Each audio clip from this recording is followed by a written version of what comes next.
Gurudev, Gurudev, Gurudev.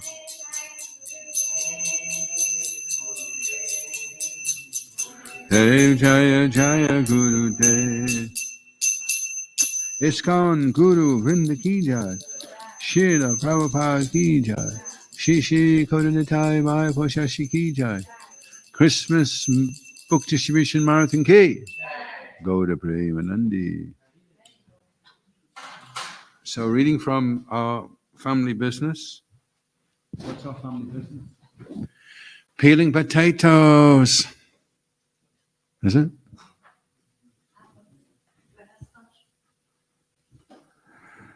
When Srila Prabhupada penned his 7 purposes of ISKCON marking the official inauguration of his movement. Okay. Dive in. 500 years before all these young devotees in America, India and Europe hit the road to spread the teaching of Lord Caitanya and the chanting of the Hare Krishna mantra, Sri Caitanya Mahaprabhu had issued an order. Everywhere you go, impart the teachings of Lord Krishna to everyone you meet. In this way, become a guru and deliver everyone in the land. Everyone has to become a guru.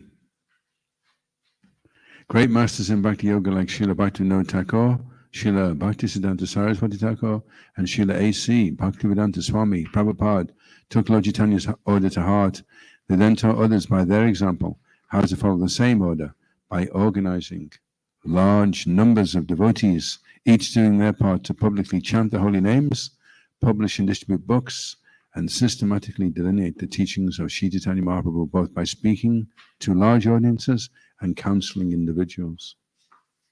So it's interesting that Srila Prabhupada, he saw the order of Lord Chaitanya as being publicly chanting the names,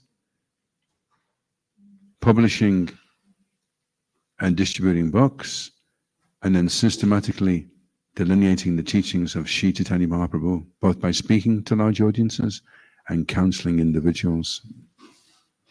So, anyone remember those 3 things? What were the 3 things that Srila Prabhupada took to heart that were the order of Lord Chaitanya? What was the 3 things? The 3 things. What were the 3 potatoes we just spoke about then?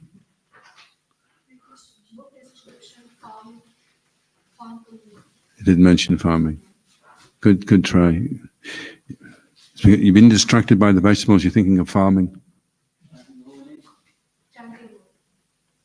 First one was to publicly chant. Second one was to systematically distribute. And what was the third one?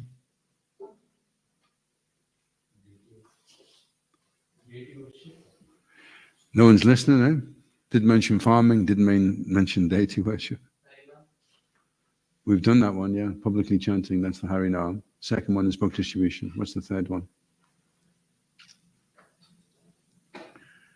To delineate the teachings of Lord Chaitanya to large audiences and to also counsel individuals. So sometimes if a person has a counselor, if he has a Krishna conscious counselor, he's expecting Lord Chaitanya's teachings to be delineated to him rather than some psychological therapy. Of course, that's also useful, but it's a means to delineating systematically the teaching of Lord Chaitanya. So what were the 3? First one? Publicly chanting. Book distribution. Become a guru. And the third one?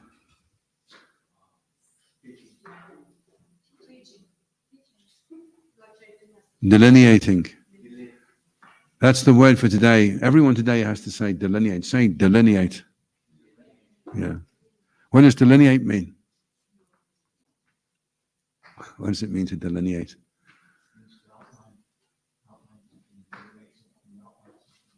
To outline something. Yeah. To delineate is to outline something. Thank you, Jayananda Prabhu. So we've got the 3 now. Publicly chanting, book distribution, and delineating. So Sankirtan is a combination of all 3. So when you're on Sankirtan, you should be singing the holy names, or at least chanting them to yourself, passing out books, and when people show an interest, delineating, outlining to people. But basically, this is a book. It shows you what the human form of life is for, shows you how to get free from stress, shows you how to smile when you want to cry. Okay. Srila Prabhupada ki, Vaisheshika Prabhu ki. Jaya Jaya Shri Caitanya Jaya Nityananda. Jai Advaita Chandra Jaya Gaura Bhaktarinda. Jaya Jaya Shri Caitanya Jaya Nityananda. Jaya Advaita Chandra Jaya Gaura Bhaktarinda.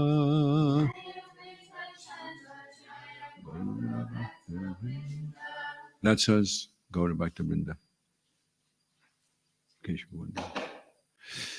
So we're reading from the Caitanya Charitamrta, and it is Madhya Lila, chapter 20. The Lord instructs Sanatana Goswami, text 143. 148.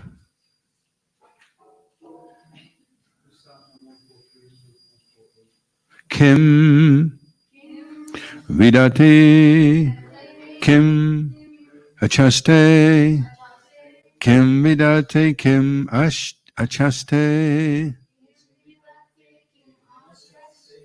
kim anuja vikalpayat kim anuja vikalpayat iti asya hridayam loke iti asya hridayam loke nanyo mad veda kaschana nanyo mad veda kaschana mam vidate mam vikalpya payante hi aham vikalpya poyate aham etavan sava vedata etavan sava vedata shabda astaya mam vidam shabda ashtaya mam vidam maya matram anujyante maya matram anujyante pratishida prasidate pratishja prasidati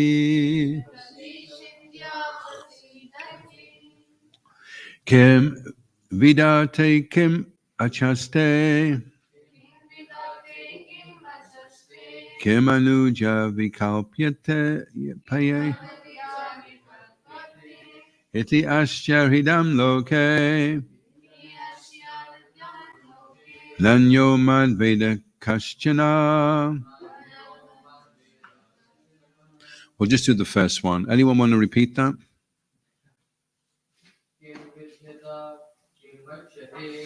Kim vidate kim aschaste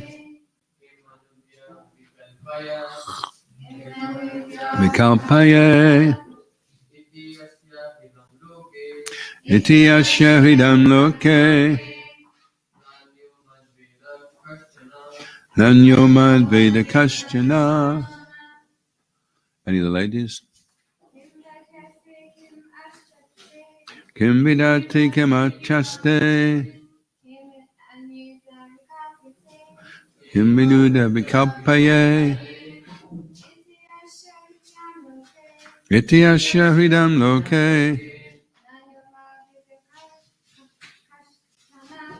nanyo mad veda kaschana kim what vidate direct kim what achaste declare kim what anuja taking as the object vikalpaye may conjecture iti thus asya of the Vedic literature hridayam intention loke in this world na not anya other mat than me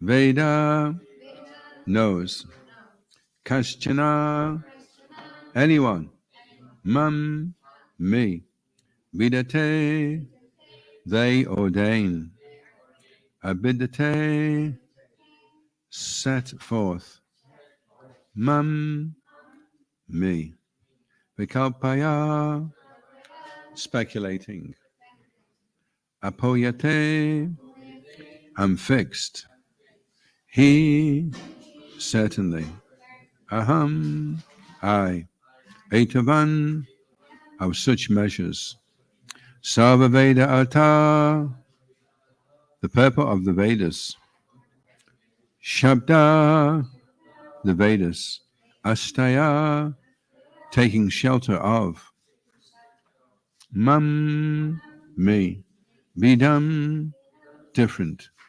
maya illusory energy matram only anuja saying ante at the end patishidya driving away prasidati get satisfaction ayamba suprasidati translation Srila Prabhupada Ki Jai. Lord Krishna said, what is the purpose of all Vedic literatures? Of whom do they focus?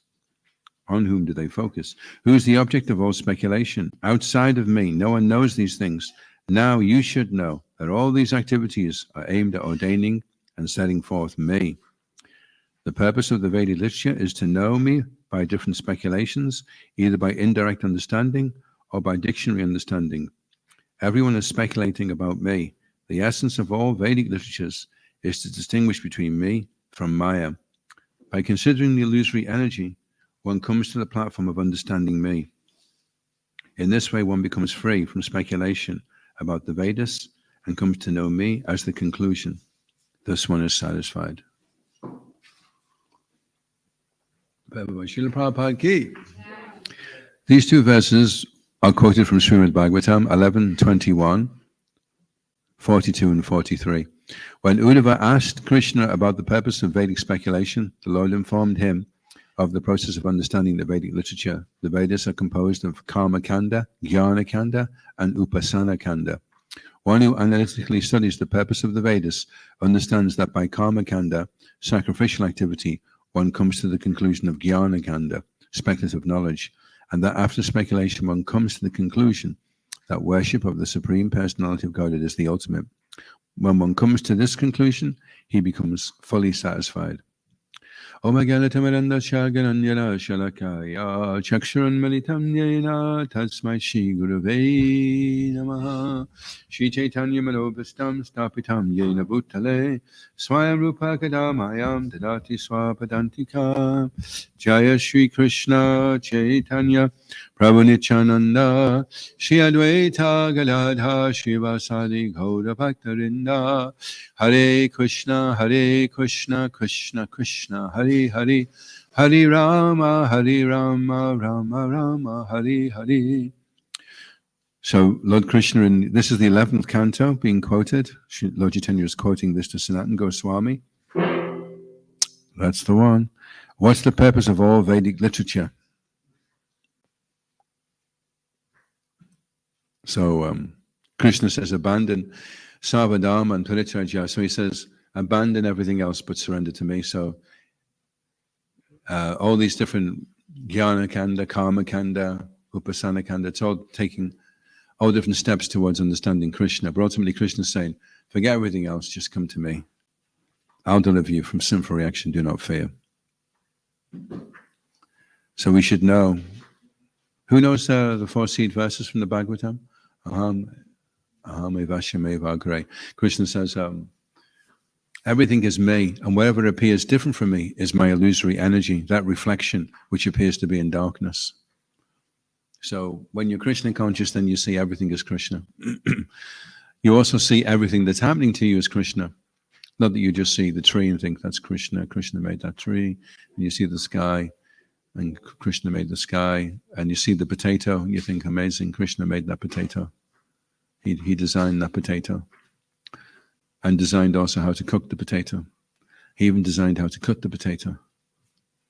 So as you're cutting the potato, you're thinking, amazing, Krishna. And then if you cut your finger off, you're thinking, oh, I don't see Krishna now. But you know the story, Krishna's mercy. The king got his finger cut off, and the minister said to him, it's Krishna's mercy. And the king threw him in jail. He was so annoyed. And he went out, and he got caught by Dega worshippers, and they went to worship him, and they saw he had a finger missing. So they didn't kill him. When he ran back, he said to the minister, you were right. It was Krishna's mercy. I couldn't see it at the time. You know, when you get your finger chopped off, you don't generally see it as Krishna's mercy. But now I can see it's Krishna's mercy. Otherwise, I would have been killed by the Dega worshippers. But I don't understand how come it was Krishna's mercy that I threw you in jail? And the minister says, well, I'm normally with you when you go hunting, and I've got all 10 fingers. So I would have been offered in your place. So it was Krishna's mercy you got your finger cut off, and it was Krishna's mercy you threw me in jail. So you can see how Krishna's mercy is an acquired taste, and is generally only appreciated in hindsight. So if it's very difficult and you're finding it very confusing, stick with it. Because when you look back, you'll see it was all Krishna's mercy. But if you give up in the middle of the whole thing, then you won't see that it was Krishna's mercy. That's why you have to be patient when you're practicing Krishna consciousness. You have to stick it out, the long haul.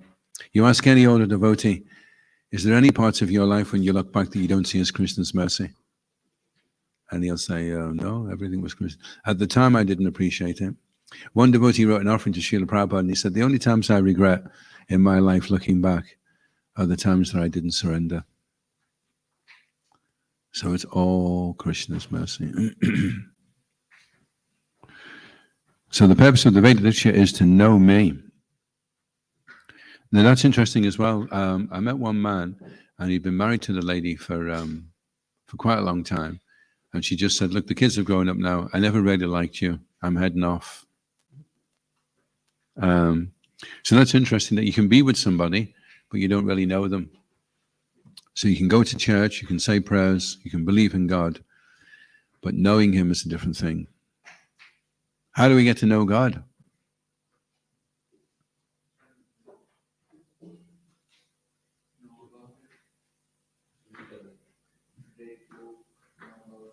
We have to.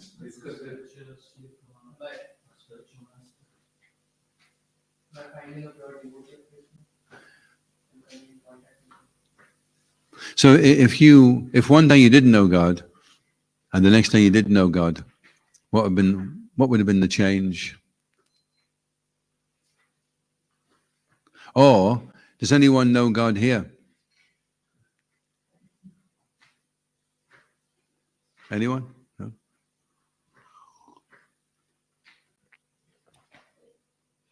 Yeah, Srila Prabhupada. So knowing God is very intimate, because they say a father can have 10 sons and he loves them all, but he only trusts one of them. So getting to know God means that God trusts you. He trusts you with an intimate relationship with Him. And we're works in progress. We're trying to become qualified so that Krishna will trust us. And then Krishna will reveal that we have an intimate relationship with Him. But only if we really want to know that we have an intimate relationship with Him. We may not really want to know that. We may just want karma kanda, which is fruitive results from performing austerity. Or we remember one Jnanakanda. Jnanakanda is, I want to have a very peaceful life with no hassle and just float around in spiritual oneness with everything and not be upset about everything. That's Jnanakanda. Or you may decide, no, actually, I want Krishna to treat me as his intimate friend. So that doesn't come easy, but it is possible. It's possible if, what you have to do to the milk to make it possible.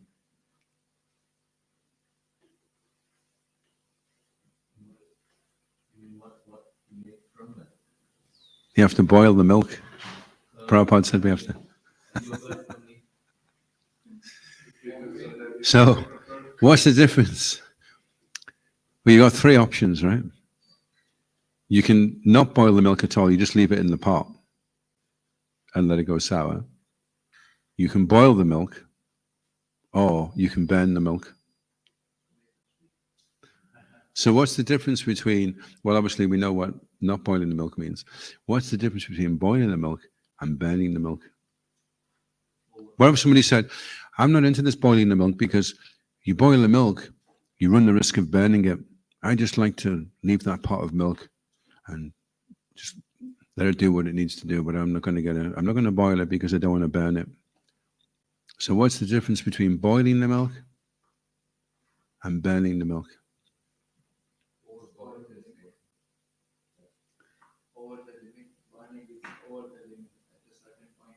Inattentive.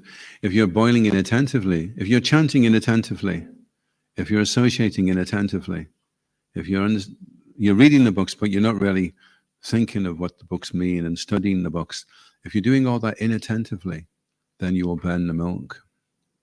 And burning the milk means you'll become frustrated. You won't be able to see how Krishna's hand is in everything that's going on around you. You'll be confused. You'll become impatient with the process and decide, I want to discontinue this. I've got other things which will be more productive than this. I'm just banging my head against the wall. And then you decide to disengage in devotional service and go back out and take your chances with the material energy. So that's what happens when you burn the milk. At the same time, if you decide, well, I don't want to run the risk of doing my chanting inattentively, therefore I won't chant anymore, and then I'm safeguarded. I can't chant inattentively because I'm not chanting at all. So that's obviously not a solution either. So the only solution is chant attentively, Machita Savadagani, and then you will get to know Krishna. You will only get to know Krishna if you give him your full attention. That's all he really wants. There's nothing else we have that Krishna wants other than our full attention. And the challenge is, can we become serious enough and studious enough to grasp the gravity of the situation, what we're being offered, and to apply ourselves to being attentive when chanting. Any questions or comments? Yes, Panchatattva Prabhu. And then one from Jayananda.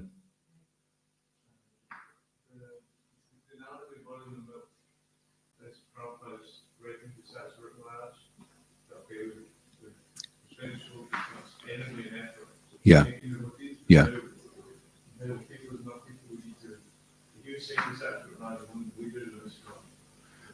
should take some responsibility for your personally. You can make the other devotees take it to the next spiritual life. Yeah. So how much is also is one of the things that's also it's a personal thing. You've got to attend to the gap, attend to reading, attend to hearing. So that's something like us boiling our own milk. So the prophet is also emphasizing like as a society how we collect this thing.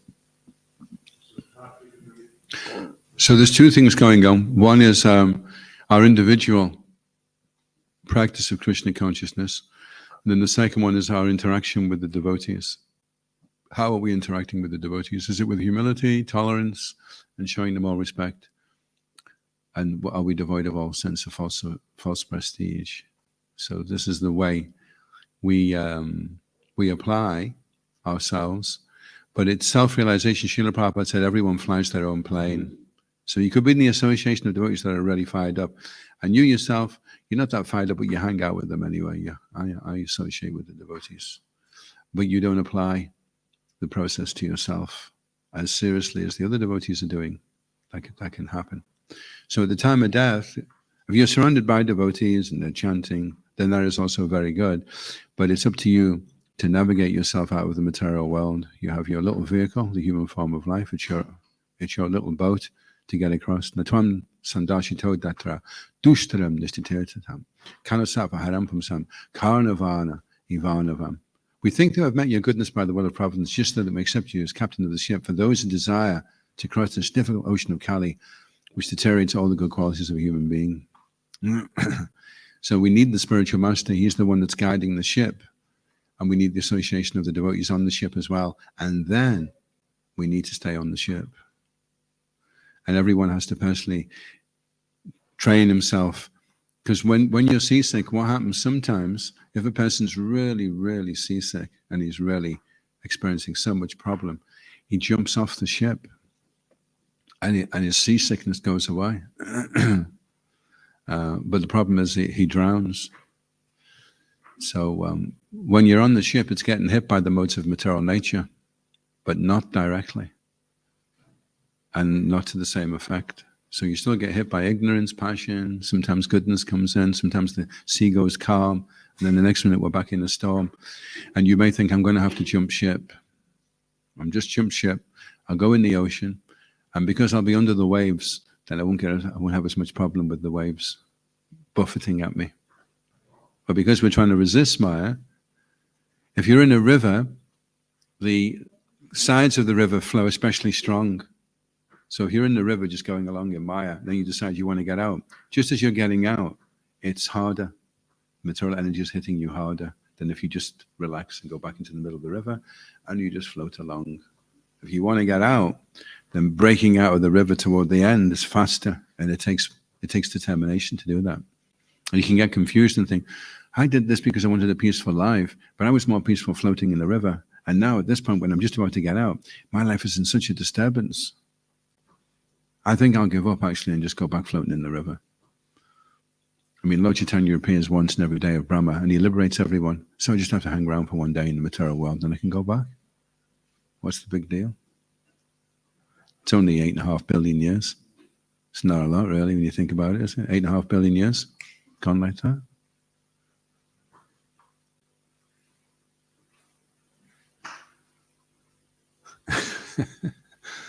So if you try to practice Krishna consciousness in a cave, you'll never find out whether you have the 26 qualities of a devotee. You only find out whether you're humble, whether you're tolerant, whether you're compassionate in the association of devotees. So sometimes you may think, well, I'll just practice Krishna consciousness in my own little space. But maybe you're just kidding yourself on because you're not going to get a chance to really practice your qualities unless you're in the association of devotees. And because devotees are very personal, you know, they'll wake you up when you're sleeping. They'll say, Prabhu, this is wrong. Prabhu, this is too salty. Prabhu, this is a bit sloppy. All that personal interaction can be a little bit intense for us. That's why people prefer to take intoxication and be impersonal, because then they can just float around in their own world. Nobody interferes with them. Whereas if you're a personalist, Prabhupada says one of the things that keeps us attached to the material energy is fear of a personal identity, being held accountable. Prabhu, why did you do that? Prabhu, you said you were going to be on time. Why are you 5 minutes late, Prabhu? How can you only chant 11 rounds, Prabhu? What are you doing? You know, you were supposed to be here at this. You know, this is all part of being a person, and we're afraid of the commitment that being a person entails. You know, we have to become accountable.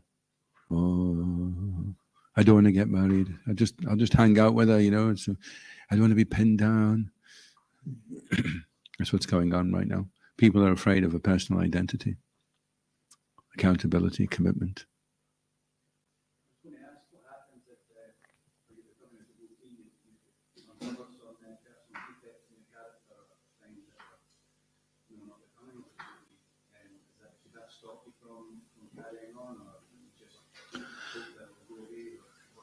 Well, it's like if you're making ghee, and as you're making, you get a load of butter and you put it in the wok, you put the heat on, all the butter melts, And then after about half an hour, these funny things come floating to the top.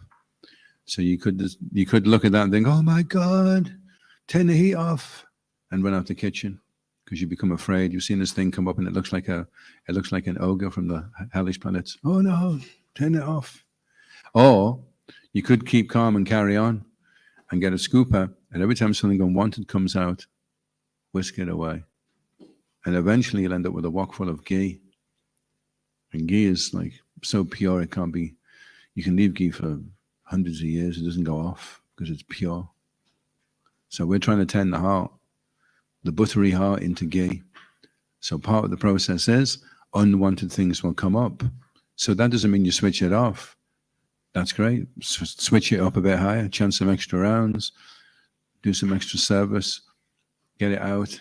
Because once you get past getting rid of all those things, that's called nishta. That's where you become fixed. You don't go up and down anymore. And that process is called anatta nivritti. Nivritti means to stop, and anatta means an unwanted thing. So you wouldn't realize, Shishiko nitai mai pachashiki. You wouldn't realize if someone gave you a block of butter that all these unwanted things were in there. You would just think, well, it's a nice block of butter. It doesn't seem to be a problem. You'll only find out all the nasty things that are in the block of butter when you put it under heat. So some people prefer to just keep everything under the surface and just make out everything's fine. They say that these serial killers, when people find out who the serial killer was, they're like, I can't believe it. Angus McFadden.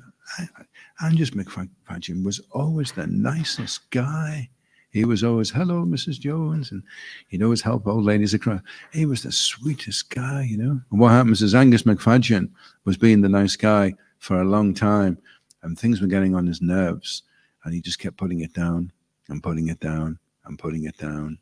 And after the years, finally, Angus McFadden snapped, and the machine gun came out, and he just became a serial killer.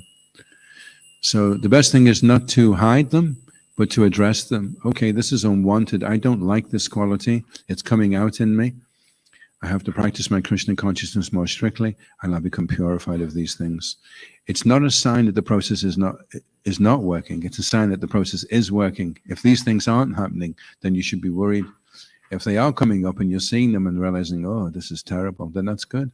That shows you're making progress, Now all you have to do is be patient and continue on steadfastly. It's not a quick fix, Krishna consciousness. It's a... Thank you. Better late than never.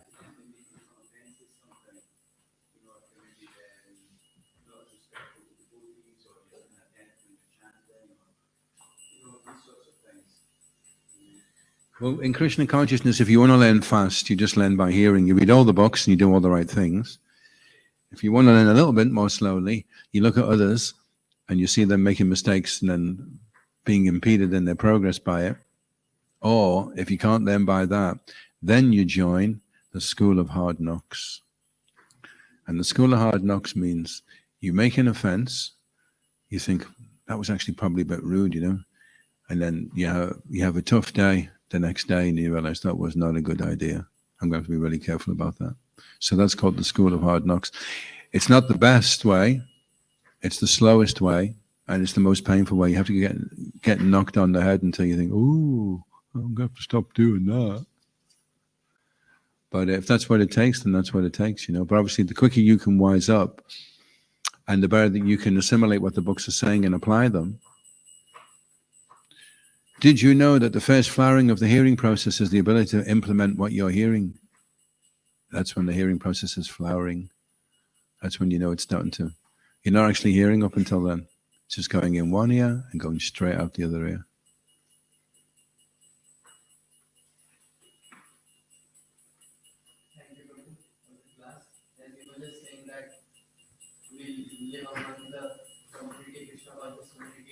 So that we can become more humble, more tolerant, and we can get inspiration from others. But living in the temple, my personal experience, everybody is so sweet. Nobody tells you anything, oh, you are doing this wrong or something like that. It it's just filled with love. So this is a space I think you don't actually become more tolerant because everything is good, everything is happy. So Oh, the joys of being a new devotee. Oh, the joys. I think back to those days.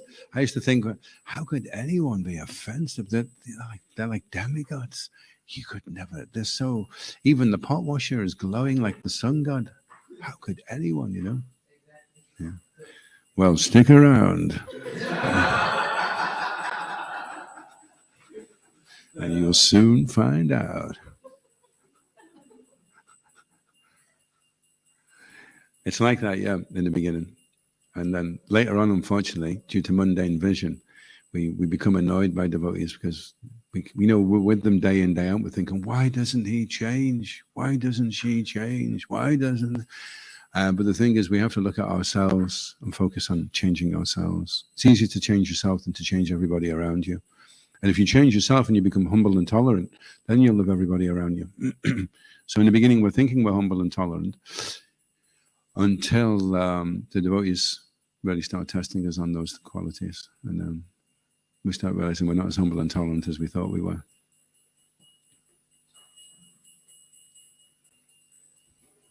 And that's why the devotees are laughing, because they've all experienced it. When you move in and you live in amongst the devotees, the challenge is, can you still maintain your appreciation for the devotees and not see them in a mundane way? If you just see them in a mundane way, then it's compared to the person who goes to the Ganges and he sees the bubbles and the foam in the mud and he decides, I'm not going to bathe in the Ganges because it looks contaminated. But the Ganges is always pure. So the association of devotees is always purifying, one way or the other. Any other questions or comments? Do we finish early, or should we go on till past?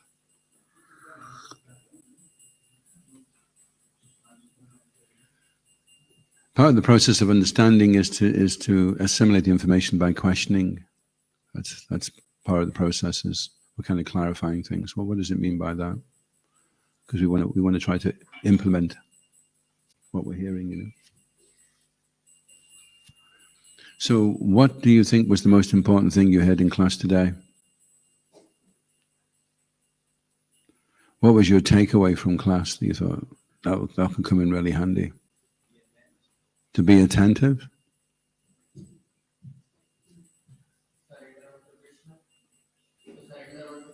To surrender to Krishna? All the Jews of the Vedas is that Krishna is the Supreme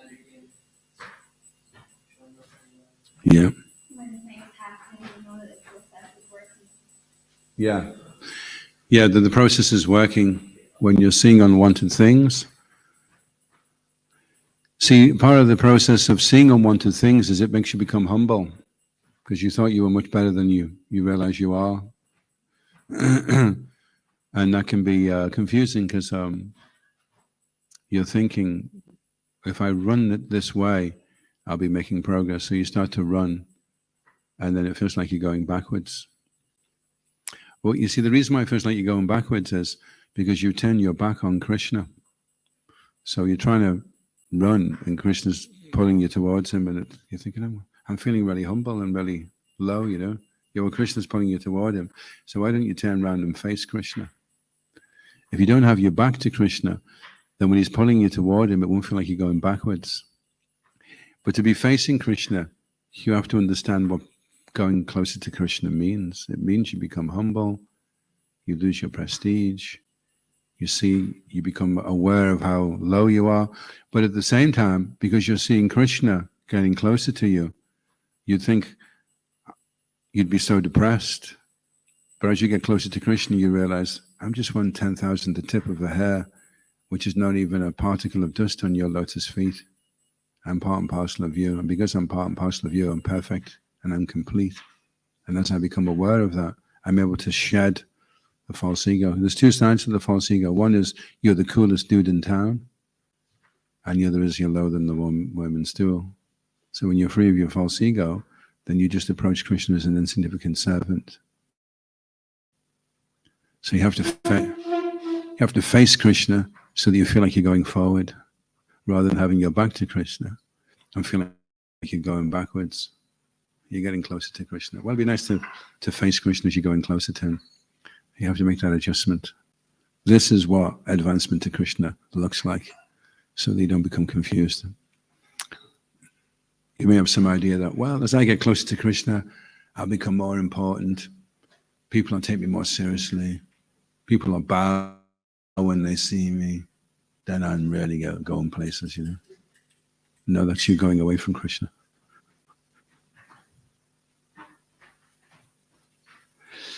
Any other questions or comments? Any profound realizations?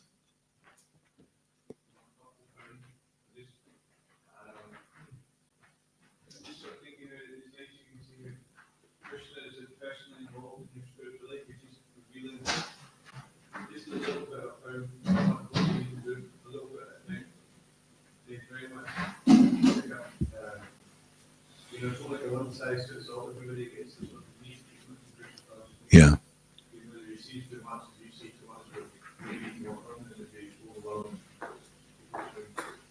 It's tricky because you may see a quality in a devotee and you may think that that's bad, but Krishna may like it.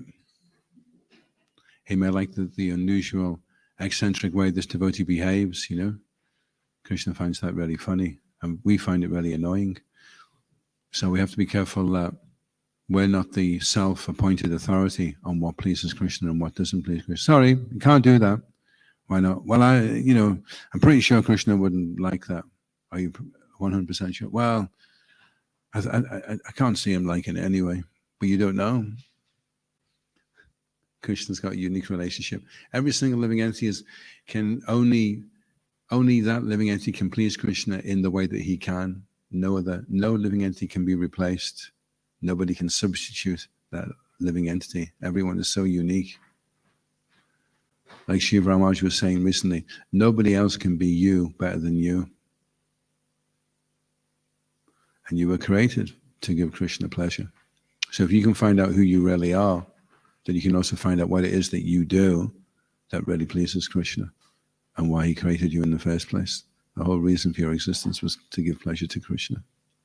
The interesting thing as well came up the other day about the falling from the Tatashta Shakti. Some say the origin of the Jiva, that we didn't fall from the spiritual world, we just fell from the Brahman. But what's interesting, when you do your Krishna consciousness, and from time to time you get a chance to go to the Holy Dham in Vrindavan, the more you go, the more it feels like you're going home. The more it feels like that's where you belong. Which is interesting. It kind of nullifies the Jiva issue, because Prabhupada's saying when you go home back to Godhead, so by Krishna's amazing inconceivable potency, he can make it feel like you were always there, and that's where you belong. And in the ultimate issue, that's all that really matters, isn't it? That you go back to a situation where you feel like you've always been intended or belonged.